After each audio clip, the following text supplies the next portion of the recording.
Jadi Bapak Ibu yang terhormat, rupanya doa anak yang saleh, Bu, rupanya doa anak yang saleh langsung dikabulkan oleh Allah.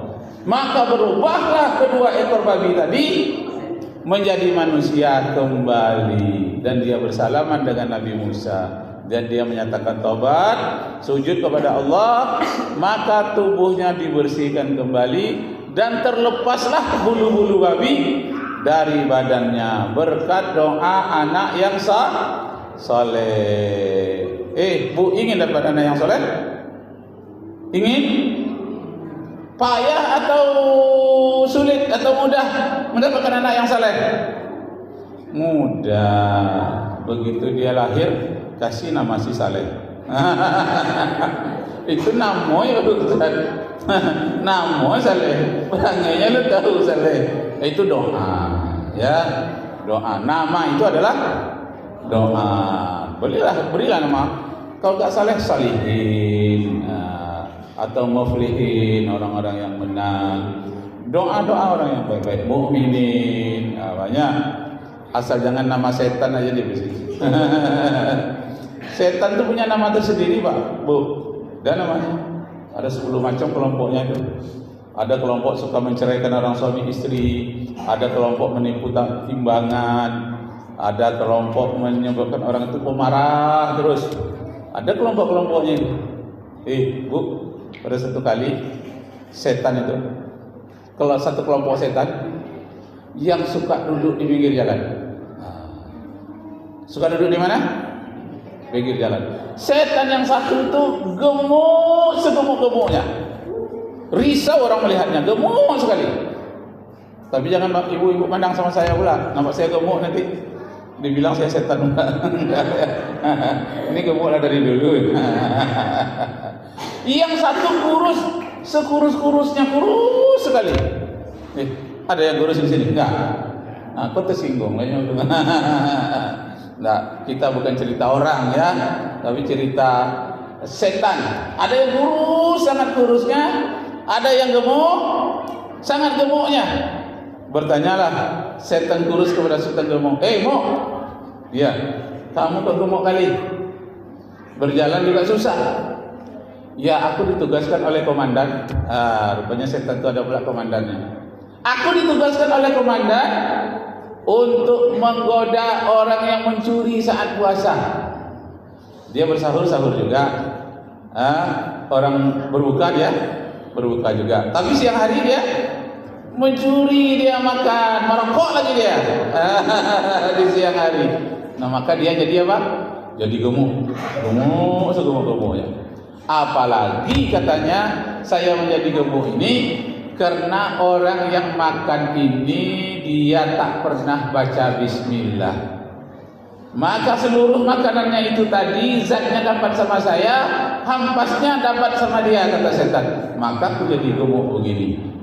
Oh gitu, Bu, hati-hati Bu kalau yang makan baca bismillah. Kalau enggak, setan duluan makan dibandingkan dengan kita.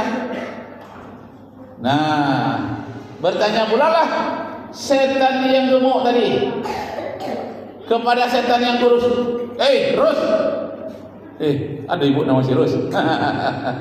Misal saja ya. Si kurus. Yo. Apa yang kuribana kau? Sampai tulang aja nampak lagi kurus sekali. Iya, sama dengan kamu gemuk sekali. Aku kurus sekali. Iya, kamu yang kurus sekali ini. Kenapa kamu jadi begini? Percuma aja jadi setan kalau gak gemuk. Udah jadi setan, kurus pula lagi menderita. Iya, bagaimanalah? Karena ditugaskan oleh sang komandan, aku harus menggoda orang yang setiap dia mau makan baca bismillah. Jadi aku tak dapat bagian, mau dekat saja tak bisa. Bahkan lebih-lebih makannya pun tak bisa saya makan. Kenapa? Karena dia awali dengan bismillah. Kalau dia mau berbuka puasa, kan haus lapar, dia berebut-rebut. Tidak, katanya, aku ditugaskan kepada orang yang sebelum dia berbuka puasa, dia baca dulu Allahumma laka sumtu wa bika amantu wa ala rizkika Bi rahmatika ya. Nah, enggak diganggu sama setan. Dapat semua ya.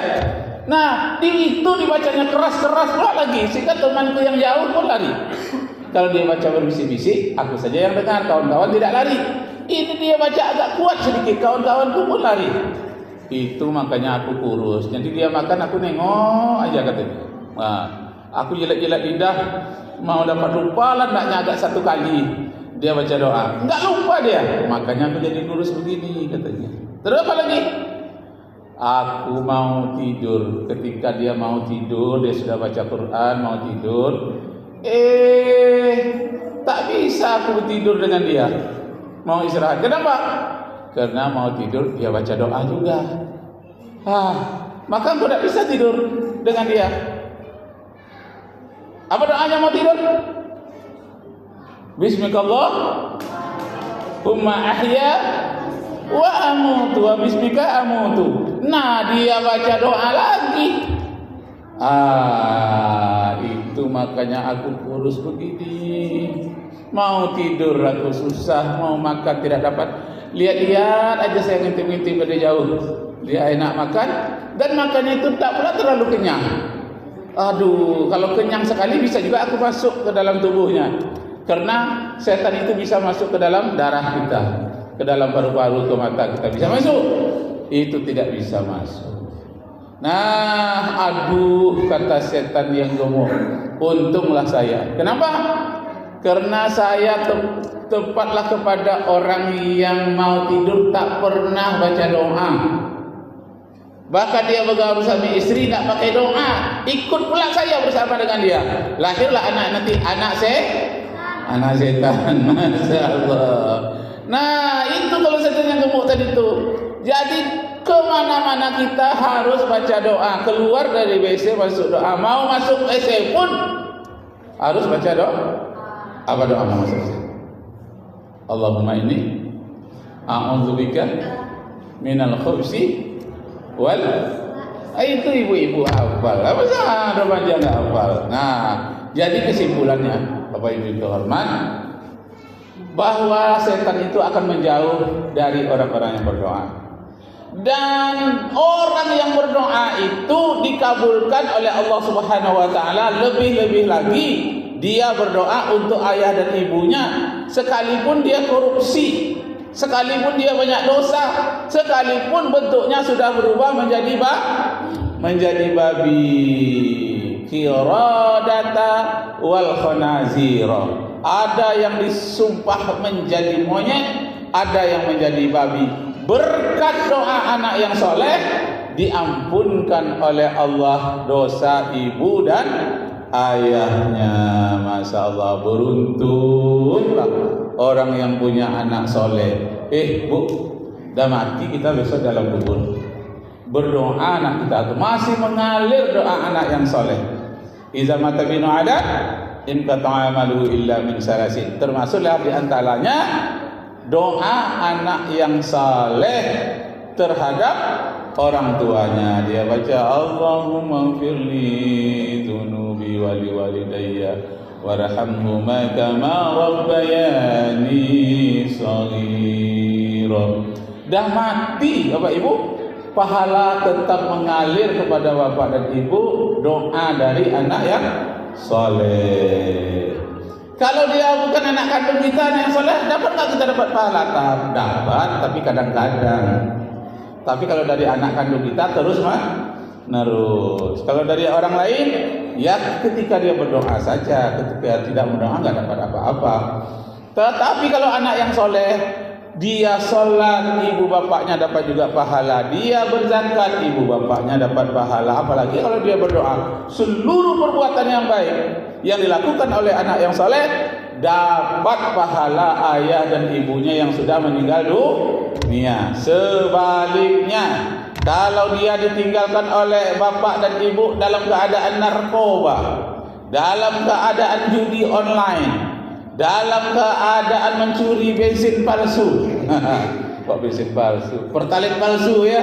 Nah, seluruh perbuatan yang jelek itu dapat juga bahagian ibu besok di alam barzah. Kenapa anak tidak dididik Baik, kesimpulan kaji kita pada malam hari ini ialah hormati ayah dan ibu, doakan ayah dan ibu, doa anak yang saleh langsung kepada ayah dan ibunya. Ingin dapat anak yang saleh Bapak Ibu?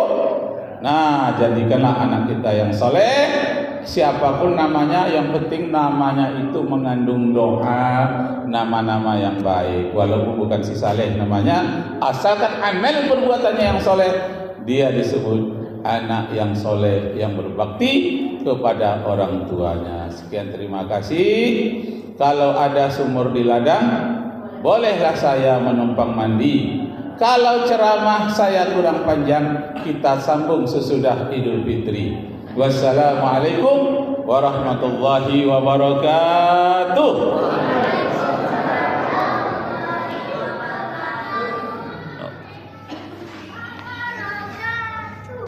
Allah. Alhamdulillah, terima kasih kepada Ustaz.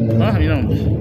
Semoga pada saat tadi bermanfaat atas semua dan kepada Rasulullah SAW. Ya Pak, oh itu ada Pak. Assalamualaikum warahmatullahi wabarakatuh. Waalaikumsalam.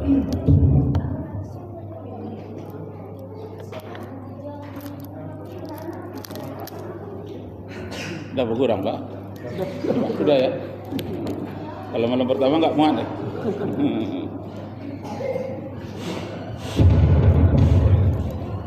Alhamdulillah. Nak pulang kampung Pak? Di mana kampung? Di mana tuh? Oh, Kediri.